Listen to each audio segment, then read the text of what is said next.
करें जो पीआरडी संगठन है, जो कभी हमारे जो नेताजी के नाम से जाने जाते हैं और हमारे सुभाष चंद्र बोस जी, जिन्होंने इस देश के लिए सर्वोच्च निछावर किया, ऐसे विचारक ने जो बीज बोए थे, आज उस संगठन का इस तरीके से अपमान होना, उस संगठन को सरकार के द्वारा नजरअंदाज किया जाना, ये बेहद दुर्भाग्यपूर्ण है। इस बात को सोचना पड़ेगा।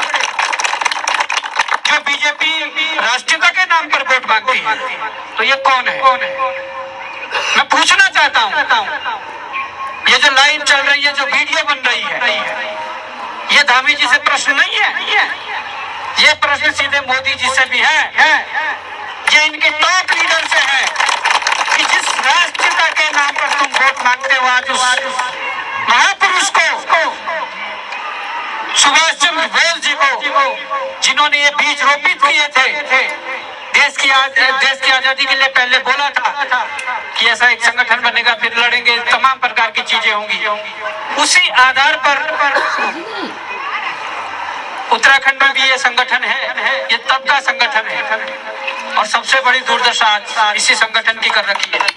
मैं साफ तौर पर कहना चाहता हूँ, रोजगार हमारा अधिकार है और 365 दिन का रोजगार हमारा संवैधानिक अधिकार है। अगर आप रोजगार की बात करते हैं, आप तो पीआरडी जवानों के लिए यूज एंड थ्रो वाली वस्तु समझ रखी है। जब जरूरत पड़े तो यूज करो, जब जरूरत नहीं है तो फेंक दो, ये स्थिति हो रखी है। 365 दिन का रोजगार मिलना जरूरी है। 365 दिन के रोजगार की जो मांग है वो जायज है। इसका समर्थन हम पूर्व में भी करते आए हैं, वर्तमान समय में कर रहे हैं और भविष्य में भी करेंगे। और भविष्य में अगर मौका मिलेगा तो निश्चित तौर पर इस पर खरे भी उतरेंगे। इसके साथ साथ अभी त्रिभुवन भाई ने भी बात की, हम तो देखते हैं कि पीआरडी जवानों का इस प्रदेश के संचालन करने में क्या योगदान है, यहाँ की कानून व्यवस्था को बनाए रखने में क्या योगदान है।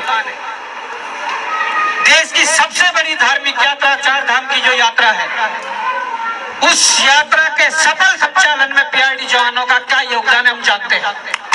क्योंकि हम मां यमुना के द्वार गंगोत्री भी जाते हैं, मां गंगा के द्वार गंगोत्री भी जाते हैं, बाबा बद्री और बाबा केदार के द्वार भी जाते हैं। हमने देखा है कि जब यहाँ की यात्रा पिक पर होती है तो उस यात्रा के सफल संचालन में अगर कोई संगठन, कोई जवान अगर खड़े उतर पाते हैं तो पीआरडी के जवान होते हैं। और आप लोग कहते हैं कि कुछ नहीं है, आप लोग कहते हैं इन्हें मेडिकल फैसिलिटी भी नहीं है, इन्हें छुट्टी भी नहीं है। और दुर्भाग्य तो इस बात का है 365 दिन तो छोड़िए, ये जवान जो रात दिन परिवार को छोड़कर जो सड़कों पर खड़े हैं, जो कहीं भी आप जहाँ ड्यूटी लगा देते हैं वहां खड़े हैं, उन्हें दैनिक भोगी माना जा रहा है। अगर आप आज ड्यूटी भी जाओगे तो आपके उस दिन का पैसा काट दिया जाएगा। तो इससे बड़ा दुर्भाग्य क्या हो सकता है। मैं आप लोगों को कहना चाहता हूं कि इस लड़ाई लड़ने के लिए कमर कसने की जरूरत है, इस लड़ाई लड़ने के लिए डरने की जरूरत नहीं है। मैं वो लेटर भी देख रहा था जिसमें दिख रहा है साफ उस लेटर में कि ब्यूरोक्रेट्स कितने हावी हो चुके हैं। ये अफसरशाही नहीं चलने देंगे हम अपने प्रदेश के अंदर। कोई सेवा नियमावली नहीं है। आपने पीआरडी विभागों में भेजा कि उन विभागों में जो पीआरडी लगी हुई उनकी देखरेख के लिए कौन है। फिर आप निकालते हो पीआरडी की वर्दी का पैसा 2500 रुपए हो गया। कौन सा 2500 रुपए? 95 से लेके आज 2024 से मुझे बात विभाग ने पैसा नहीं दिया वर्दी। मुझे तो आज तक आप में से किसी को विभाग ने पैसा दिया वर्दी का? हमें तो नहीं दिया। फिर ये 2500 रुपए जो मंत्री जी ने निकाला कि अब वर्दी का 2500 रुपए दिया जाएगा, किनकी दी है? और आगे जिसे मिलेगा आज तक मिला किसे? पीछे मिला किसे? दूसरी बात, जो हमारे कल्याण कोष के अंदर पैसा है, जब हमारे निदेशक साहब से बात हुई थी प्रशांत दारी जी से, उन्होंने सबसे पूछा था, विभाग के जितने अधिकारी सबको बुला के पूछा था कि हमारे पास क्या हम पीआरडी को रिटायरमेंट के टाइम पे 5 लाख दे सकते हैं, हमारे पास इतना पैसा है? सबने हाथ खड़े करे, हाँ साहब इतना तो है। क्योंकि जब आप कह रहे हो और सरकार मान रही है कि पीआरडी को रोजगार हमने दे रखा, 10,000 पीआरडी है। अगर 10,000 पीआरडी को सरकार मानती है रोजगार दे रखा, हम कहते हैं चलो 5 को दे रखा, तो 5,000 आदमियों का 650 रुपए एक महीने का आता है। कैलकुलेशन करो ना, कितना करोड़ रुपया आपका आ गया होगा।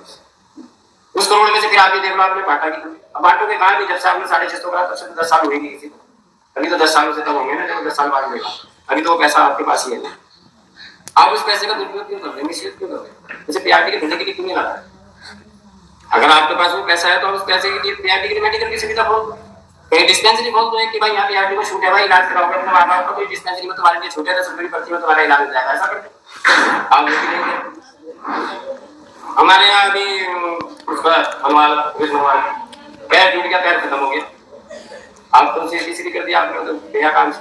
अगर उसके घर में उसका वारिस नहीं है, इसलिए आप कहते हो ना कि वारिस को मतलब मर गया कोई तो उसकी जगह उसको रोटी दे देंगे, दोगे तो उसे, अगर उसके घर में कोई साबुत होगा, अगर उसके घर में कोई साबुत नहीं है, बेचारा रोजगार करने वाला, तो वो तो वैसे ही मर गया, उसका परिवार भी मर गया। आपने व्यवस्था कुछ नहीं करी।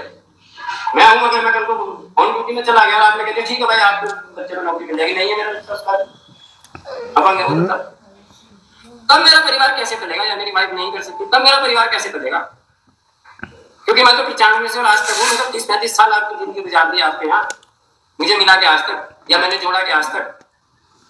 हर बार लड़ते हैं, हर बार लड़ते हैं, हर बार लड़ते हैं, आप 10-20-30 रुपये बढ़ा देते हो, हर बार लड़ते हैं, हर बार लड़ते हैं, 10-20-30 रुपये बढ़ा देते हो। इसके अलावा आपने दिया क्या हमें फैसिलिटी के नाम पर? कभी आपने हमें कोई, हम अदर विभागों में काम कर रहे हैं, हमारे पास लिस्ट है, कम से कम 40-45 विभागों में हम लगे हुए हैं। किसी विभाग के अंदर अगर हम कहते हैं कि साथ बरसाती आ गई, बरसात आ गई, हमें बरसाती दे दो, कहता आपका तो कोई जीवन नहीं, आपका तो कोई शासन आदेश ही दे देंगे ना, लाओ। हमारा विभाग हमें कुछ देता नहीं। अरे अगर आप हमारा विभाग कुछ दे नहीं सकता तो कम से कम कुछ ऐसी चीजें तो बना दो जो अदर विभाग में लगे उनको उस चीज की फैसिलिटी मिल जाए। अगर मैं वन विभाग में लगा हूँ, वन विभाग में वर्दी मिलती है, जूते मिलते हैं, बरसाती मिलती है, टोपी मिलती है, डंडा मिलता है, सब मिलता है, उन्हें कोई दिक्कत भी नहीं है देने में, लेकिन आपकी तरफ से कोई शुरुआत नहीं की गई मेरे लिए। आपने विभाग को कोई ऐसा लिख के नहीं दिया कि आप चाहो तो दे सकते, आपने कुछ नहीं कहा, आप तो घर बैठ गए, आपने मुझे छुट्टी भेजा और आप घर बैठ गए, और अब आप अफसर केवल मेरे इसलिए हो कि मेरा मास्टर वहां जा रहा है, उसका पास करके आपने बिल बनाना, उस बात के अधिकारी हो आप मेरे, इसके अलावा आप मेरे अधिकारी नहीं हो, उस बात के अधिकारी नहीं हो आप, कोई पकड़ भी नहीं है आपकी मेरे। तो मैं तो कहता हूँ कि अगर आपको पीआरडी अनुशासन में रखनी है तो इसकी सेवा नियमावली भी बनाओ। सेवा नियमावली में हर चीज डाल दो, आपकी सेवा नियमावली है, ये आपके अधिकार है। आपने एक्ट बना दिया, उस एक्ट का आपने एक्ट में 2 चीज लगा दी, आज तक प्रांत के रक्षक को आपने आपके प्रांत के विकास दल में जोड़ दिया, और वो विकास दल की क्या कार्रवाई होगी, रक्षक दल की क्या कार्रवाई होगी, उसे आप क्लियर नहीं करवा। देखो मैं इससे ज्यादा न कहते हुए ये कहूंगा कि आप लोग फिर तैयारी करो। अगर जंग से ही कोई चीज हासिल होती है तो हमारा तो पुराना इतिहास है हिंदुस्तान का, तो जंग लेके ही हिंदुस्तान आजाद करा है। हम महात्मा गांधी को भाजपा नहीं मानते तो महात्मा गांधी को हम कैसे मार देंगे? हम भी जंग करेंगे, नेताजी सुभाष चंद्र चंद्रशेखर भगत सिंह की तरह हम भी जंग करेंगे, देखी जाए। इसलिए आप लोगों को तैयारी मेरा आपसे यही है। दर्शकों, यदि आप ऐसी ही वीडियो देखने में रुचि रखते हैं तो प्लीज हमारे दिशा राइट चैनल को आज ही सब्सक्राइब कर डालिए, साथ ही वीडियो को लाइक शेयर भी अवश्य करें ताकि यह वीडियो शासन प्रशासन में आला अधिकारी जो बैठे हुए हैं उन तक अवश्य पहुंच जाए, जो कि लगातार इन पीआरडी जवानों की समस्याओं को नजरअंदाज करते चले आ रहे हैं। फिलहाल अपना बहुमूल्य समय जो हमारी इस वीडियो में खर्च किया है उसके लिए दिशा राइट चैनल आपको तहे दिल से धन्यवाद देता है।